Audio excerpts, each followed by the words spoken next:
Assalamualaikum. Halo semuanya, apa kabar? Sudah siap untuk belajar PPKN pada hari ini? Nah, di kesempatan hari ini kita akan belajar tentang bab 1, proses perumusan dan penetapan Pancasila sebagai dasar negara. Apa saja yang akan kita pelajari di bab 1 ini? Yuk sama-sama kita amati peta konsep berikut ini. Jadi, pada bab 1 ini, kita akan belajar tentang perumusan dan penetapan Pancasila sebagai dasar negara. Nah, di video kali ini, kita hanya akan berfokus pada proses perumusan dasar negara yang nanti akan dimulai dengan pembentukan BPUPKI. Tapi, sebelum kita membahas tentang sejarah perumusan Pancasila sebagai dasar negara, kita harus tahu dulu apa pengertian dasar negara. Dasar negara dapat diartikan filsafat negara atau political philosophy yang berkedudukan sebagai sumber dari segala sumber hukum dan sumber tata tertib hukum dalam suatu negara. Atau dengan kata lain, dasar negara dapat diartikan hukum tertinggi pada suatu negara. Yuk kita langsung saja lanjut pada pembahasan. Yang pertama, kita akan belajar tentang sejarah perumusan dasar negara Indonesia yang diawali dengan pembentukan Badan Penyelidik Usaha-Usaha Persiapan Kemerdekaan Indonesia atau yang disingkat dengan BPUPKI.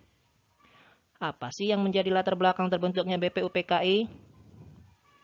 1. Ketika itu, Jepang yang sudah kalah pada Perang Dunia Kedua mencoba meyakinkan bangsa Indonesia tentang kemerdekaan yang dijanjikan dengan membentuk Badan Penyelidik Usaha Persiapan Kemerdekaan Indonesia. Badan itu dalam bahasa Jepang disebut Dokuritsu Junbi Kosakai.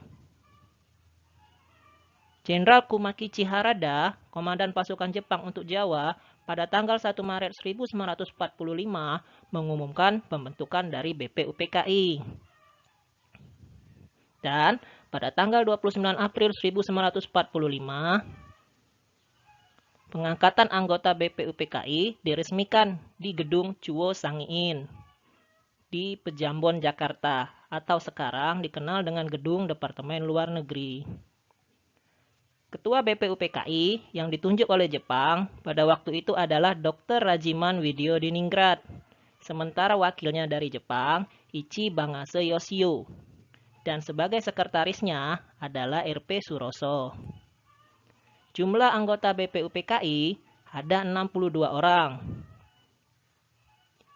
yang mewakili hampir seluruh wilayah Indonesia dan ditambah 7 perwakilan dari Jepang.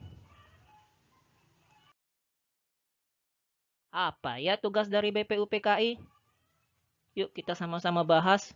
BPUPKI bertugas mempersiapkan kemerdekaan dan merumuskan tentang ekonomi, politik, dan tata pemerintahan sebagai persyaratan yang harus dipenuhi oleh negara yang merdeka. Jadi, BPUPKI ini mempersiapkan apa saja yang harus ada sebelum negara itu menjadi negara yang merdeka. Setelah terbentuknya BPUPKI mengadakan 2 kali persidangan. Kita bahas masa persidangan pertama pada tanggal 29 Mei sampai 1 Juni 1945. Pada masa persidangan ini, yang dibahas ialah tentang rumusan dasar negara untuk Indonesia merdeka. Dan di kesempatan sidang pertama ini, ada 3 orang tokoh yang punya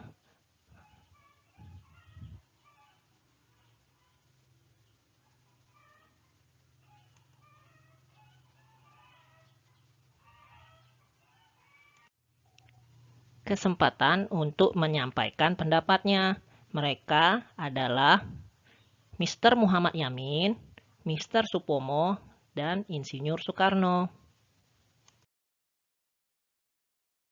Mr. Muhammad Yamin menyampaikan pemikirannya pada tanggal 29 Mei 1945 yang diberinya judul Asas dan Dasar Negara Kebangsaan Republik Indonesia. Adapun intinya adalah sebagai berikut: peri kebangsaan, peri kemanusiaan, peri ketuhanan, peri kerakyatan, dan kesejahteraan rakyat. Pada tanggal 31 Mei 1945, Bapak Mr. Supomo mendapatkan giliran untuk menyampaikan pendapatnya. Menurutnya, negara yang akan dibentuk hendaklah negara yang integralistik yang berdasarkan pada hal-hal berikut ini: persatuan, kekeluargaan, keseimbangan lahir dan batin, musyawarah, keadilan sosial. Yang terakhir, pada tanggal 1 Juni 1945, Insinyur Soekarno menyampaikan pendapatnya tentang dasar negara Indonesia merdeka. Di antaranya, kebangsaan Indonesia, internasionalisme atau perikemanusiaan, mufakat atau demokrasi, kesejahteraan sosial, dan ketuhanan yang Maha Esa. Kelima asas pendapat Soekarno ini diberinya nama Pancasila. Dan pada tanggal 1 Juni kita peringati sebagai hari lahirnya istilah Pancasila.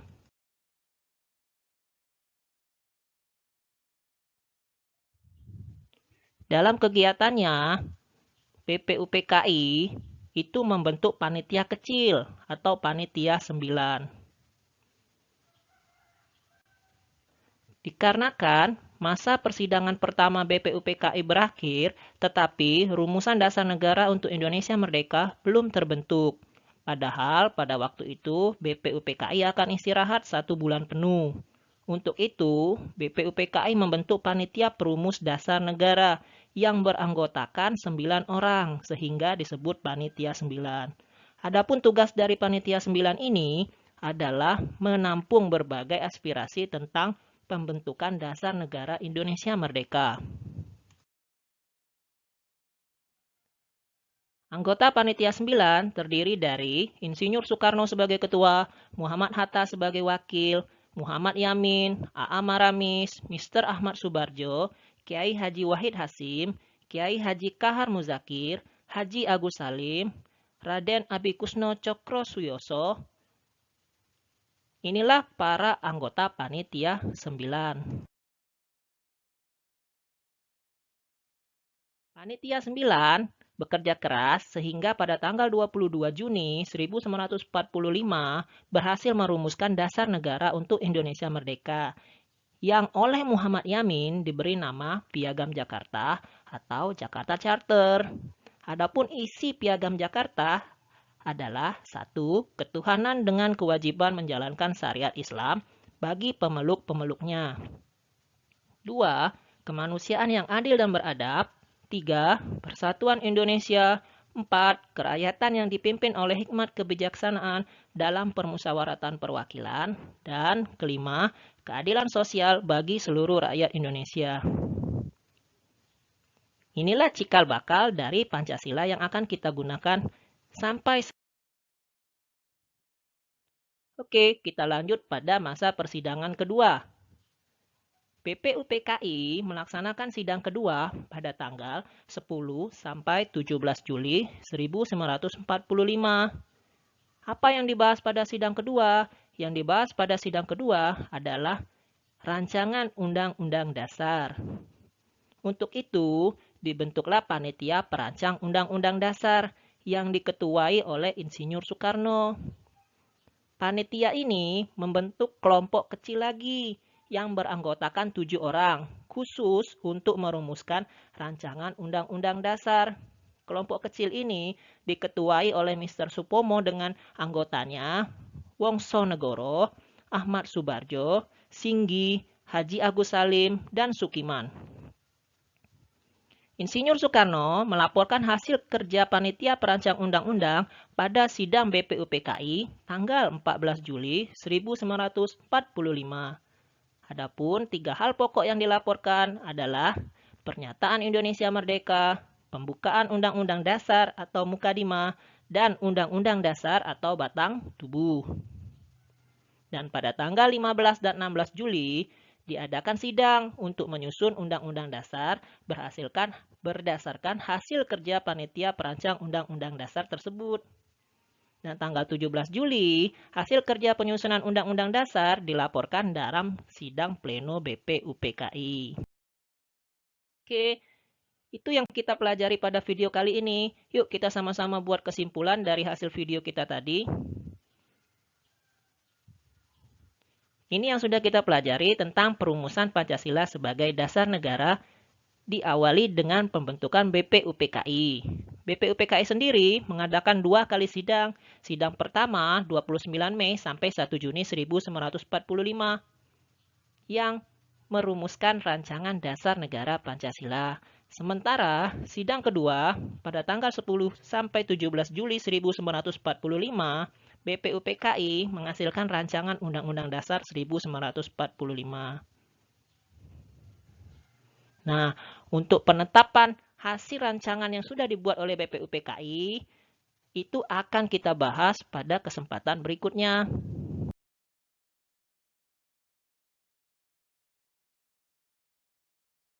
Bahasan berikutnya.